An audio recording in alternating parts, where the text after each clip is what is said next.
ቲክቶከርና ዩቲዩበር ጃኒ በህግ ቁጥጥር ስር መዋሉ የሚታወቅ ነገር ነው። በዚህ ጉዳይ ላይ የግል ሐሳቤን እንዲሁም ደግሞ ጃኒን በቅርበት እንደሚያውቀው ሰው ትንሽ ነገር ልነግራችሁ ነው የመጣሁት። ጃኒ እንደሚታወቀው በቲክቶክ ክሬቲቭ አዋርድ ላይ የለበሰው አለባበስ ከህግ እንዲሁም ደግሞ ከእሴት ያፈነገጠ አለባበስ በማለት ነበር ፖሊስ በቁጥጥር ስር ያዋለው። ነገር ግን ከዚህ ቀደም እንደሚታወሰው ጃኒ ይህን አለባበስ ከለበሰና ከህዝቡ በኩል ቁጣ ከተነሳ በኋላ እጅግ በጣም በትህትና እንዲሁም ደግሞ እሱም ይህን አለባበስ የለበሰበትን ምክንያት አስረድቶ በትህትና በድጋሚ ይቅርታ ጠይቆ ነበረ። ረዘም ያለ ማብራሪያ እንዲሁም ደግሞ ረዘም ያለ ቪዲዮ ሰርቶ ነበር ይቅርታ የጠየቀው። እኔም በቅርበት እንደሚያውቀው ሰው ፍጹም እንደዚህ አይነት አስተሳሰብም ሆነ ፍላጎት እንደሌለው በተለይም ደግሞ የተወቀሰባቸውን ነገሮችን ፍጹም የሚቃወም ልጅ እንደሆነ አውቃለሁ። እንዲሁም ደግሞ የይቅርታ ቪዲዮን ከሰራ በኋላ በርካታ ሰዎች ይቅርታውን ተቀብለውታል። መንግስትም እንግዲህ ይህንን ነገር ተመልክቶ ለጃኒ ይቅርታ እንዲያደርግለትና የይቅርታ ቪዲዮንና መልእክቱንም ከግምት ውስጥ እንዲያስገባ ጥሪ ማቅረብ እፈልጋለሁኝ። ጃኒም ነገሮችን ያቅርድልህ በሰላም ወደ ቤት እንድትመለስ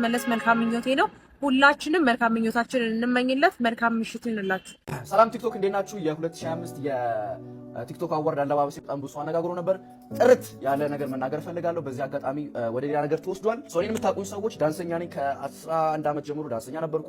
ማይክል ጃክሰንን እያየሁ አደግኩት። እነ ክሪስ ብራውን በቃ ብዙ ዳንሰኞችን እያየሁ አደግኩ። ከ2 ዓመት በፊት ቲክቶክ ላይ ፒን አደርገዋለሁ። አሁን የፕሮፋይል ላይ ስገቡ ቀጥታ የመጀመሪያ ቪዲዮ ፒን አደርግላችኋለሁ። የማይክል ጃክሰንን ልብስ ፖስት አድርጌ ነበር። በቃ ከዚህ በኋላ ለራሴ አዋርድ ስቀርብ እንደ ማይክል ጃክሰን ነው መልበስ የምፈልገው የሚል ነበረ። እንደሱ ነበር ለመልበስ ሀሳቤ። ግን እኔ ያሰብኩትና ሰው የተቀበለው በጣም ግራ ተጋብቷል። ፖስት ካደረኩ በኋላ ልክ ኮመንት ሳይ ነው በቃ አእምሮዬ ወደ ሌላ ነገር ሄደው እንደዚህም ነገር አለ እንዴ ላይክ ማሰብ ጀመርኩ። እኔ ግራ ገብቶኝ ነበረ። ኦኬ እስቲ ምናምን ከዛ ደግሞ ቦርሳው መጣ። ደግሞ አልዋሻችሁም ቦርሳ ሀሳብ አልነበረም። ከዘራ ነበር ያሰብነው። ይሄ ዘመናዊ ከዘራ አለች እና ኬት አባታችን አምጠው ምንም ልናመጣው አልቻለም። ከዛ ቦርሳው ደግሞ ክለች ባግ ይባላል። የወንድ ቦርሳ ነው አክቹሊ። ትንሽ ብልጭልጭ እያለ ነበር። ሰው ሀበሻ ልብስ ነው ያሰፋውበት። ይሄ ከሀገራችን ጋር ሄደ ያው ሳስበው ሁሉም ነገር ትንሽ እንትን ይከብዳል። ግን የሀበሻ ልብስ ለምን አናሰፋበትም ብለን ነው። ምንም የሀገር ነገር አይመጣውም ብለን የሀበሻ ልብስ ያሰፋንበት እሱን ነው። ክለች ባግ ይባላል። ወንዶች የሚያደርጉ ቦርሳ ነው። ግን እስማማለሁ እዚህ ሀገር አይደረግም። ለአዋርድም ማድረግ አልነበረብኝም። ተቀብያለሁ። ግን ያው ከዘራ ባገኝ ደግሞ ሞር የበለጠ ብታዩት ደስ ይለኝ ነበር። በፋሽን መንገድ ብቻ ነው ያሰብኩት። ያ ከዛ በተረፈ ደግሞ ገብረ ሰዶም ላላችሁ ሰዎች 100% እቃወማለሁ። ገብረ ኢየሱስ ጋርም አውርቼ ነበረ። ያው ገብረ ኢየሱስ ማታውቁት ከሆነ በጣም የሚቃወም ሰው ነው። ገብረ ሰዶም የሚያወግዝ የሚቃወም ሰው ነው። ከዚህ በፊት ቪዲዮቹን እከታተላለሁ፣ አከብረዋለሁ፣ እወደዋለሁ። በጣም ጥሩ ሰው ነው። ከዚህ በፊት እኔ ስለማውቀው ነው ይሄን እምላችሁ። አሁን በድጋሚ ኦርቶዶክስ ነኝ። ማንም ሰው ኮመንት ስላደረገ ማንም ሰው በሌላ ነገር ስላየኝ ኦርቶዶክስነቴ ማንም ሰው ሊወስዱ አይችልም። ግን ስሜን ደግሞ ማጥራት ፈልጋለሁ። ቢካዝ በጣም የሚወዱኝ ሰዎች አሉ፣ የሚከታተሉኝ ሰዎች አሉና ያ እኔ ምንም ተልእኮ የለኝም።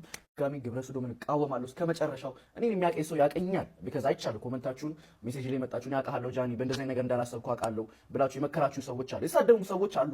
ግን ደግሞ የመከራችሁኝን በጣም ማከብራችሁ። ያ በድጋሚ አጥቻለሁ፣ አልዋሽም። ቦርሳ ኢትዮጵያ ውስጥ ሌላ ታሪክ። እኔ እኮ ፖስት ከተደረገ በኋላ ነው ያሰብኩት። እና አዶናይ ስለታሰረበት ጉዳይ ፌዴራል ፖሊስ ይፋ አድርጓል። አዶናይ ብርሃነ ኃይለ ሚካኤል በቁጥጥር ስር ሊውል የቻለው ከኢትዮጵያ ሕዝብ ባህልና መልካም ስነ ምግባር በተቃራኒ በሕዝብ ዘንድ ተቀባይነት የሌለው አስነዋሪ አለባበስ ለብሰው በአደባባይና በቴሌቪዥን በቀጥታ ስርጭት የታዩ 5 ተጠርጣሪዎች በቁጥጥር ስር በዋሉበት የወንጀል ጉዳይ ጋር በተያያዘ እንደሆነ ፖሊስ አስታውቋል። እውቅናና ገንዘብ ለማግኘት ብቻ በማሰብ ሚዲያዎችን ኃላፊነት በጎደለው አኳኋን እየተጠቀሙ በተለይ ወጣቱ ትውልድ በመልካም ስነ ምግባር ተቀርጾ ሀገርን የሚጠቅም ተግባራትን እንዳያከናውንና በተቃራኒው በትውልዱ ላይ ርካሽ ባህልን ለመጫን የሚደረገውን ተግባር ለመከላከል የተጀመረውን ምርመራ አጠናክሮ እንደሚቀጥል ፌዴራል ፖሊስ አስታውቋል።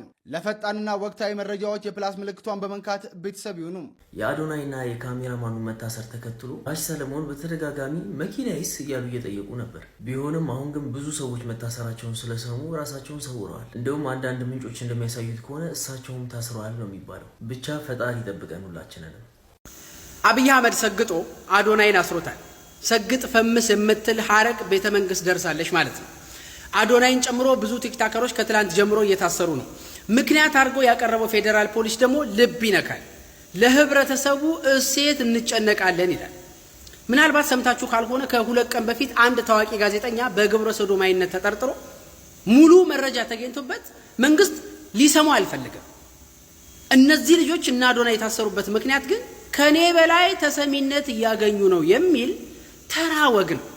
አብይ አህመድ ህዝብ ትኩረት ነስቶኛል ባለ ቁጥር ሁሉ የሚችለውን እያደረገ በክፉም በደጉም ህዝቡ ዘንድ መነሳት ይፈልጋል እንጂ አንድም ቀን የህብረተሰብን ችግር ለመፍታት አስቦ አያውቅም አብይ አህመድ። ልወደድ ባይነት ስላለበት ብቻ ነው። አንድ ነገር ላስታውሳችሁ። የድንግል ማርያም ምስል የቀደደች አንድ እንስት ነበረች።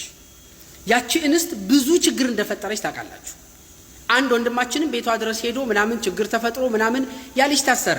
አብይ አህመድ መስቀል ሊከበር አንድ ቀን ሲቀረው ልጅቷን አግኝቻታለሁ ብሎ መጣ። ልጅቷ በቁጥጥር ስር ዋለች ተባለ። በበነጋታው ሲኖዶስ ውስጥ ያለ የአብይ አህመድ ካድሬ ጳጳስ አብይ አህመድን እናመሰግናለን ለዚህ ጉዳይ አለ።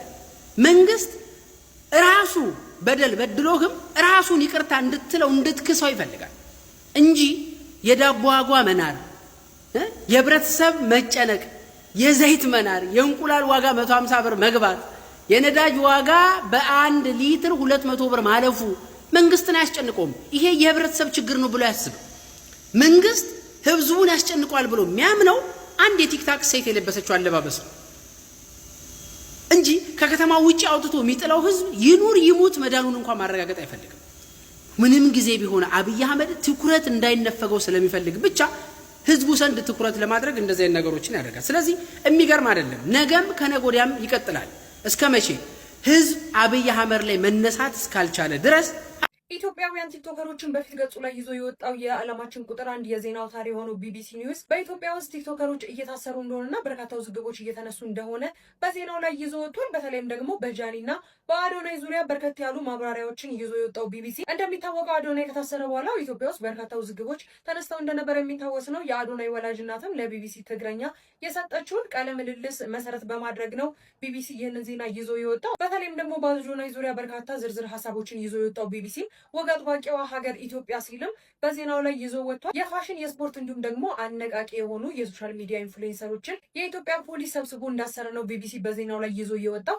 እንደሚታወቀው የአዶናይ መታሰር ተከትሎ ዲቻ ቦይስ እና ነጻነትን ጨምሮ የተለያዩ አዶናይ የሚያገዛቸው ሰዎች እንዲሁም ደግሞ ህጻናቶች እንግዲህ በለቅሶ እየተማጸኑ እንዲሁም ደግሞ አዶናይ እንዲፈታ ጥያቄ ማቅረባቸውንም ቢቢሲ በዜናው ላይ ይዞ ወጥቷል። እናንተ በዚህ ጉዳይ ላይ ምን ሀሳብ አላችሁ? ሀሳባችሁን ኮሜንት ላይ አጋሩኝ። በአዳዲስ መረጃዎች እመለሳለሁ። የፕላስ ምልክቷን ተጭናችሁ ቤተሰብ ሁኑ። መልካም ቀን። በዚህ ሰዓት በተሰማ መረጃ መሰረት በርካታ ቁጥር ያላቸው ቲክቶከሮችና እንዲሁም የማህበራዊ ሚዲያ አንቂዎች ከአዲስ አበባ ጸጥታ ቢሮ ጋር በዛሬው ዕለት ውይይት ማድረጋቸው ተሰምቷል። የከተማዋ ዘላቂ ሰላምና እንዲሁም ደግሞ የህዝብ ስነ ምግባርን በማስጠበቅ ዙሪያ በዛሬው ዕለት ከማህበራዊ ሚዲያ ተጽዕኖ ፈጣሪዎችና ቲክቶከሮች ጋር ወሳኝ የተባለ ውይይት መድረክ ተደርጓል። ሚዲያው የአራተኛው መንግስት ያህል ኃይል ያለው በመሆኑ በተለይም በድህረ እውነት ዘመን አግባብነት የሌላቸውን ጉዳዮች በመተው ሀገርን በሚያቀና መልኩ በጋራ መስራት እንደሚገባ በመድረኩ ላይ ተገልጿል።